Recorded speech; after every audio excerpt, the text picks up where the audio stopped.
every time we have the old farm truck out here in the pasture, I always get comments from people wanting to see it and they wanting to know what it's about. So here it is in all of its glory.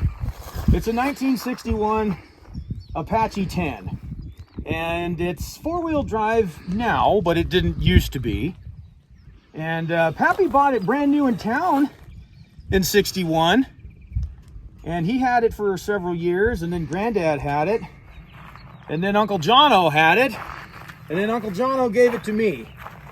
And it started life two-wheel drive with a 283 and a two-speed power glide. And when I got it, I couldn't live with that shit, so we put a 350 in it with a turbo 350. And we put it on the four-wheel drive chassis. What's the four-wheel drive chassis? It's a 75 K10? 76 K10. 76 K10. Yeah. And it actually went on there okay. It just a tad bit longer wheelbase than the original. And we found a way to... Yeah, we just took that up with having a little bit wider gap there. We just put it right there. So... Yeah. But as far as all the other stuff, it's pretty basic bitch stuff. It's a small block Chevy. I traded those aluminum heads for some LS stuff to Randy. And it makes like, I don't know, 9.5 to 1 or something. Yeah. It's not impressive at all. It has... Nor is the wiring job. Oh, yeah. Yeah, wiring is not my thing. Yeah. Nor do I pretend that it is.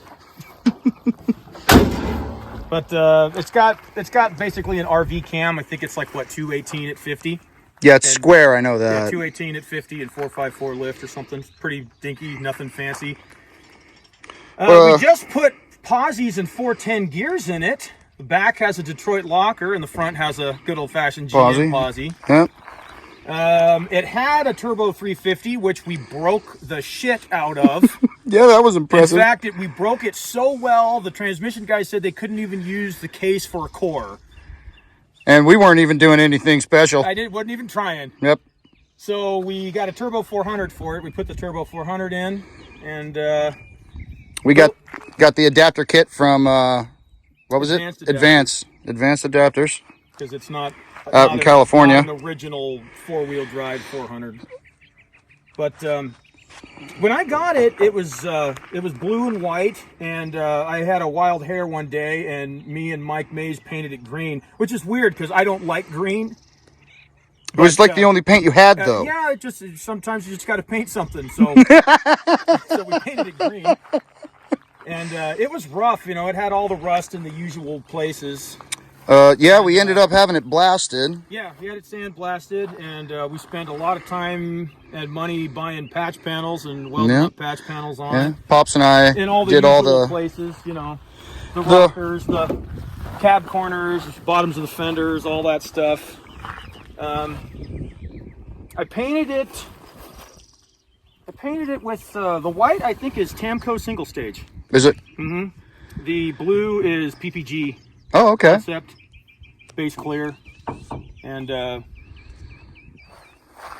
know people don't like single stage. You know, I did a lot of single stage stuff back in the old days when we painted airplanes. It was 99% single stage. Yeah.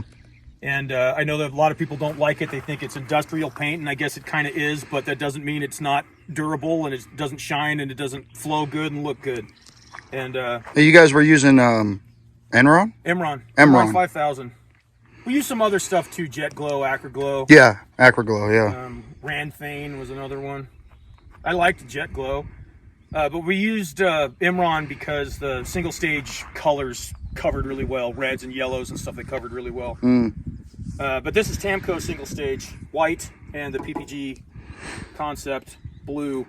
I forget what it is, but that's base clear. So yeah, it's really not anything exciting or fancy. We're still working on it. You know, they're one of those things, like, they're never really done.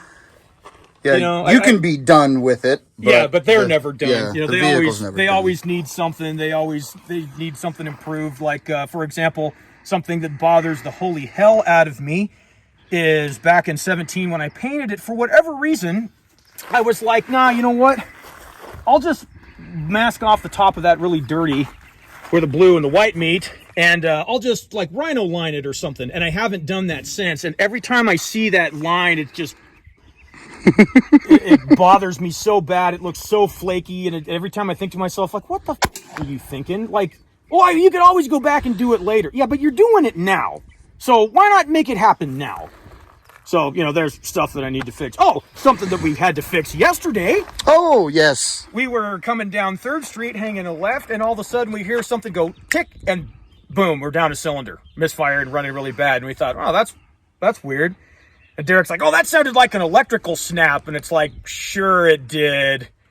And we get back to the shop and we shut it off. And a little while later, when we had a few minutes to work on it, we started it up and we hear it go tick, tick, tick, tick, tick, tick, tick, and then quit. And it's still running bad. And Derek says, got a busted rocker or popped the rocker off of there. And so we took the valve cover off, and sure enough, broke a rocker stud. Yeah, I called it. And but luckily we called it the second time.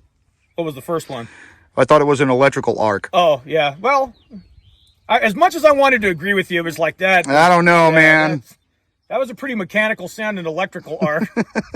So, well, the busted stud was on the driver's side, and I'm on the passenger side. So you know, there's my excuse. Sure. See, we got all kinds of excuses. Yeah, it has thread-in studs. So luckily, a friend of ours had some over in town, so we drove over there. He happened to be standing outside. I swung by. I says, "You got any thread-in rocker studs for small block Chevy?" And he goes, "Yeah, I sure do." And I'm thinking like, okay, we're gonna spend an hour finding them. He walks in his house. He turns around and comes back with 2 of them. Yeah, here. Like perfect, sweet, excellent. Then we came back to shop, put it back together. So yeah, they always need something. Yep. They always need something. But as far as it being a cool truck, it definitely counts. Yeah. It's as long as you don't pay any attention to the white and blue inside of the bed action, which just it bugs me. But it bugs me. Outside of that, everything else pretty good. Yeah. Pops and I did all the we were the ones that did all the sheet metal work. I remember, God, that was welding for weeks. Yeah, I had a bunch of time on all that stuff. Yeah, whole bunch of time on that. But yeah, it's a nice truck. Yeah, it's a pretty nice truck. It goes down the road pretty good. It's got 33s on it, and we went with 410s, even though we were thinking about going with 456s. But I thought, I don't want to go with a bigger tire. I'd like to go with a smaller tire.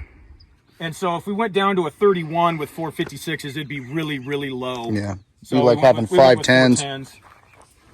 But yeah, it's a good truck, and it's kind of a family heirloom thing, I guess. It's been in the family since it was brand new, and we've done a lot of work to it. Good, bad, or indifferent, we've done a lot of work to it. So there's my Chevy pickup. There we go.